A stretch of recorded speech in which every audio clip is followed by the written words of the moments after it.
Dans une précédente vidéo, je vous avais parlé de ces trous de verre, un véritable raccourci d'espace-temps de l'univers qu'emprunteraient nos visiteurs extraterrestres pour arriver vers notre système solaire à des vitesses incroyablement grandes, en des temps records.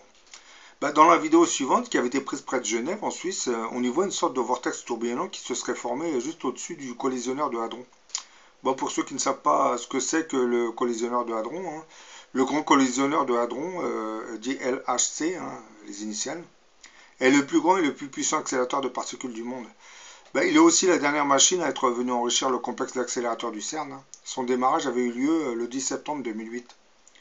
Cet anneau de 27 km est jalonné d'aimants supraconducteurs associés à des structures accélératrices qui augmentent l'énergie des particules qui y sont propulsées. Dans cet accélérateur, vous avez deux faisceaux de particules de haute énergie qui circulent à une vitesse proche de celle de la lumière et avant d'entrer en collision. Les faisceaux se déplacent dans des directions opposées dans des tubes distincts placés sous ultravide. Revenons à notre vidéo. On y voit les nuages qui commencent à tourbillonner ensemble comme s'ils étaient aspirés par une étrange force invisible. Ça ressemble un peu à un tourbillon d'eau dont l'eau s'écoule vers le bas par le siphon d'évacuation. Sauf que dans cette vidéo, le siphon en question semble provenir du ciel. Il se déclenche en absorbant les nuages. En bas de la vidéo, vous pouvez voir une petite luminosité qui ressemble étrangement à un ovni, et celui-ci semble foncer vers le vortex à une très grande vitesse.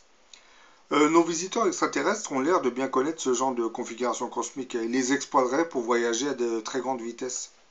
Leur technologie leur permettrait, entre autres, d'ouvrir ces tunnels d'hyperespace pour s'y engouffrer ensuite. Dans la vidéo qui va suivre, j'ai repris un bref passage d'un documentaire qui traitait du triangle des Bermudes. Et étrangement, on retrouve aussi ce genre de tunnel de véritable raccourci d'espace-temps. Et lorsque les gens empruntent ces tunnels, ils ont l'air de faire des sauts dans le temps. Maintenant je vous fais montrer la vidéo.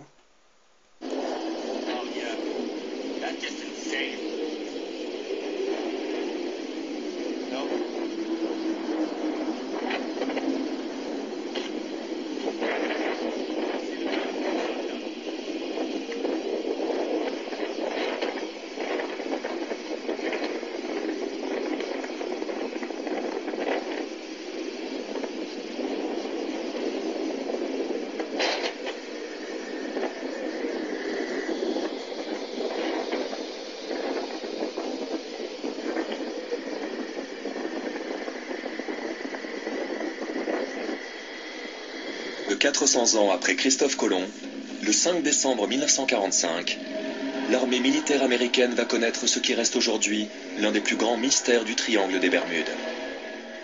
Il est 2 heures de l'après-midi. 5 bombardiers torpilleurs quittent la base navale de Fort Lauderdale en Floride pour un exercice de routine. Peu de temps après, les 5 avions disparaissent soudainement.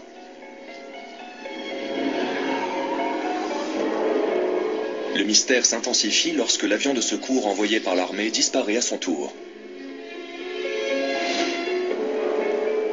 6 avions, avec des pilotes émérites aux commandes, se sont évaporés dans la nature. Tout le monde a trouvé ça étrange. En pleine modernité, avec des radars, des radios, 5 avions s'étaient volatilisés. La question est, où sont-ils allés? C'est comme s'ils avaient été happés hors de la réalité pour être transportés ailleurs. Et dans cet ailleurs, bien sûr, réside tout le mystère du triangle des Bermudes.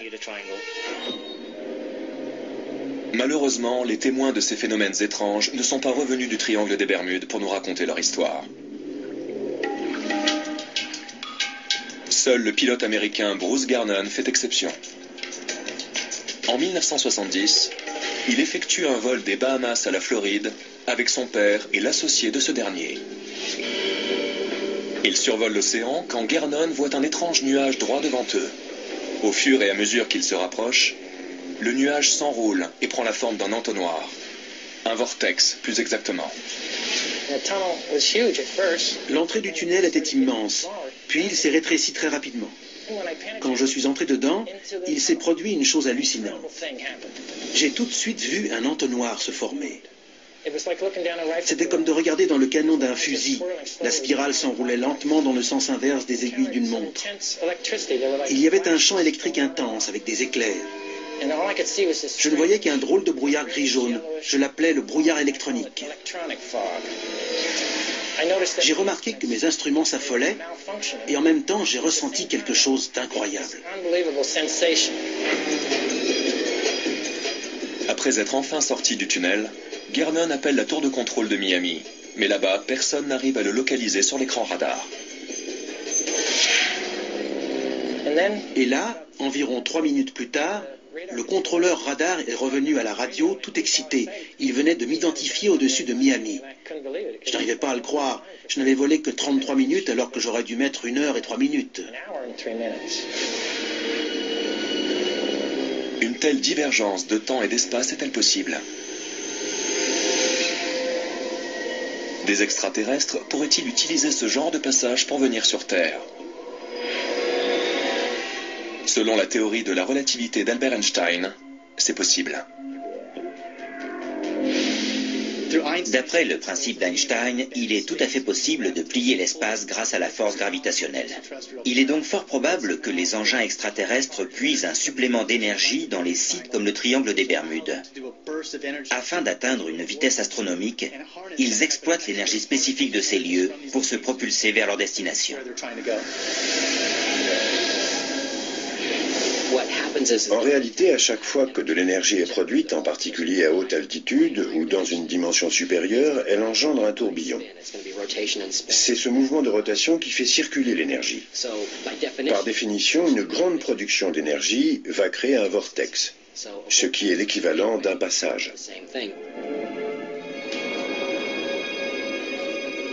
Puisqu'en théorie, il existe des trous de verre un peu partout dans l'espace, on devrait pouvoir retrouver ces espèces de passages à plus petite échelle sur Terre.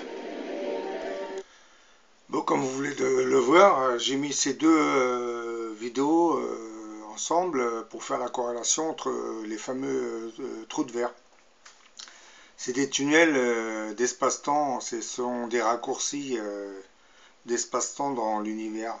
Nos visiteurs extraterrestres semblent bien connaître ces configurations de l'univers, puisqu'ils les exploiteraient pour venir nous visiter.